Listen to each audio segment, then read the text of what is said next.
ನಮಸ್ಕಾರ ವೀಕ್ಷಕರೇ, Raghu Educare and public information YouTube ಚಾನಲ್ಗೆ ಸ್ವಾಗತ.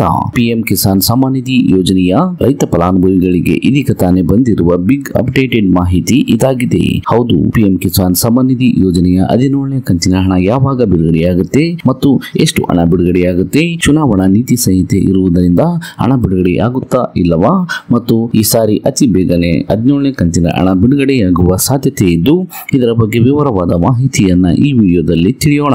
ಹಾಗಾಗಿ ನೀವು ರೈತರಾಗಿದ್ದರೆ, ರೈತರ ಮಕ್ಕಳಾಗಿದ್ದರೆ, 17ನೇ ಕಂತಿನ ಹಣಕ್ಕಾಗಿ ಕಾತುರದಿಂದ ಕಾಯುತ್ತಿದ್ದರೆ ಈಗಲೇ ಈ ವಿಡಿಯೋಗೆ ಲೈಕ್ ಮಾಡಿ, ಸ್ಕಿಪ್ ಮಾಡದೆ ವಿಡಿಯೋವನ್ನ ಕೊನೆವರೆಗೂ ನೋಡಿ ಮಾಹಿತಿಯನ್ನ ತಿಳಿದುಕೊಳ್ಳಿ. ನೀವು ಇನ್ನು ನಮ್ಮ ಚಾನೆಲ್ ಅನ್ನ ಸಬ್ಸ್ಕ್ರೈಬ್ ಮಾಡಿಕೊಂಡಿಲ್ಲ ಅಂದ್ರೆ ಈಗಲೇ ಕೆಂಪು ಅಕ್ಷರದಲ್ಲಿರುವ ಸಬ್ಸ್ಕ್ರೈಬ್ ಪದದ ಮೇಲೆ ಕ್ಲಿಕ್ ಮಾಡಿ ಸಬ್ಸ್ಕ್ರೈಬ್ ಮಾಡಿಕೊಳ್ಳಿ. ಪಕ್ಕದಲ್ಲಿ ಬರುವ ಬೆಲ್ ಬಟನ್ ಅನ್ನು ಒತ್ತಿ ಆಲ್ ಅಂತ ಸೆಲೆಕ್ಟ್ ಮಾಡಿಕೊಳ್ಳಿ.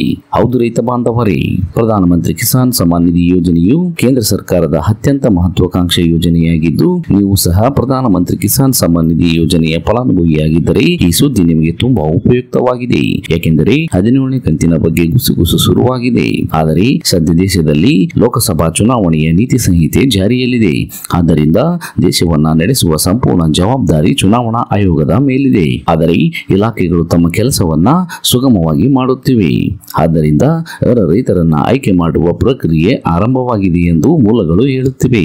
ನೀತಿ ಸಂಹಿತೆ ಹಿಂಪಡೆದ ತಕ್ಷಣ ರೈತರ ಪಟ್ಟಿಯನ್ನ ಸರ್ಕಾರಕ್ಕೆ ಕಳಿಸಲಾಗುತ್ತದೆ. ಕಳೆದ ಬಾರಿ ಸುಮಾರು 3 ಕೋಟಿಗೂ ಹೆಚ್ಚು ರೈತರು ಯೋಜನೆಯಿಂದ ವಂಚಿತರಾಗಿದ್ದರು. ಹೀಗಾಗಿ ಈ ಬಾರಿಯೂ ಕೋಟ್ಯಾಂತರ ರೈತರು ಯೋಜನೆಯ ಲಾಭದಿಂದ ವಂಚಿತರಾಗಿ ಹೊರಗುಳಿಯಬಹುದು ಎಂದು ಹೇಳಲಾಗುತ್ತಿದೆ.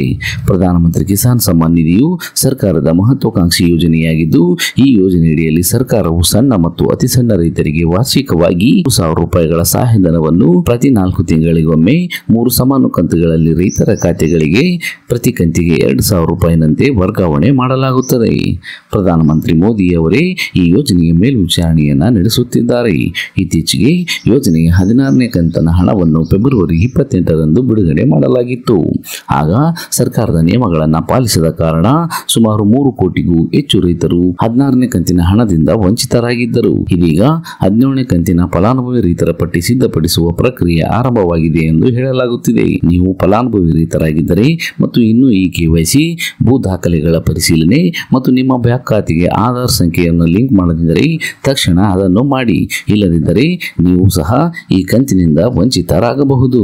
ಈ ಬಾರಿಯೂ 17ನೇ ಕಂತಿನ ಹಣ ಬಿಡುಗಡೆ ತಡವಾಗಿ ಬರಲಿದೆ ಎಂದು ಹೇಳಲಾಗುತ್ತಿದೆ. ಏಕೆಂದರೆ ದೇಶದಲ್ಲಿ ಸಾರ್ವತ್ರಿಕ ಚುನಾವಣೆ ನಡೆಯುತ್ತಿದ್ದು, ನೀತಿ ಸಂಹಿತೆ ಜಾರಿಯಾಗಿರುವುದರಿಂದ 17ನೇ ಕಂತಿನ ಹಣ ಬಿಡುಗಡೆ ಕೊಂಚ ತಡವಾಗಲಿದೆ ಎಂದು ಹೇಳಲಾಗುತ್ತಿದೆ. ಏಕೆಂದರೆ ಜೂನ್ 4ರವರೆಗೆ ದೇಶದಲ್ಲಿ ಸಾರ್ವತ್ರಿಕ ಚುನಾವಣೆ ಇದೆ. ಇದಾದ ನಂತರ ಹೊಸ ಸರ್ಕಾರ ರಚನೆಯಲ್ಲಿ ಸುಮಾರು ಜೂನ್ ಅರ್ಧದಷ್ಟು ಹಾದು ಹೋಗುತ್ತದೆ. ಹೊಸ ಸರ್ಕಾರ ರಚನೆಯಾದ ನಂತರ ಪಿಎಂ ಫಂಡ್ನ 17ನೇ ಕಂತು ಜೂನ್ ಕೊನೆಯ ವಾರ ಅಥವಾ ಜುಲೈ ಮೊದಲ ವಾರದಲ್ಲಿ ಬಿಡುಗಡೆಯಾಗಲಿದೆ ಎಂದು ಮೂಲಗಳು ಹೇಳಿವೆ. ಆದರೆ ಚುನಾವಣೆ ನಡೆಯದೇ ಇದ್ದಿದ್ದರೆ ಮೇ ತಿಂಗಳಲ್ಲಿ ರೈತರ ಖಾತೆಗೆ 17ನೇ ಕಂತಿನ ಹಣ ಜಮಾ ಆಗುತ್ತಿತ್ತು. ಹೀಗಾಗಿ ಚುನಾವಣೆ ನಡೆದಿರುವುದರಿಂದ ನೀತಿ ಸಂಹಿತೆ ಕೊನೆಯಾಗುವವರೆಗೆ ಫಲಾನುಭವಿ ರೈತರ ಪಟ್ಟಿಯನ್ನ ಸಿದ್ಧಪಡಿಸಲಾಗುತ್ತಿದೆ ಎಂದು ಮೂಲಗಳು ತಿಳಿಸಿವೆ. ಹೀಗಾಗಿ ಹಣ ಬಿಡುಗಡೆ ಕೊಂಚ ತಡವಾಗಲಿದೆ ಎಂದೇ ಹೇಳಬಹುದು. ಇದಿಷ್ಟು ಇವತ್ತಿನ ಪ್ರಮುಖ ಮಾಹಿತಿಯಾಗಿದ್ದು, ಆದಷ್ಟು ಈ ಮಾಹಿತಿಯನ್ನ ಎಲ್ಲ ರೈತ ಬಾಂಧವರಿಗೂ ತಲುಪುವರು ತಪ್ಪದೇ ಶೇರ್ ಮಾಡಿ. ಈ ವಿಡಿಯೋವನ್ನ ಕೊನೆವರೆಗೂ ನೋಡಿದ್ದಕ್ಕೆ ಧನ್ಯವಾದಗಳು. Thanks for watching this video. Please subscribe for more videos. If you like this video, click the like buttons and give your comments.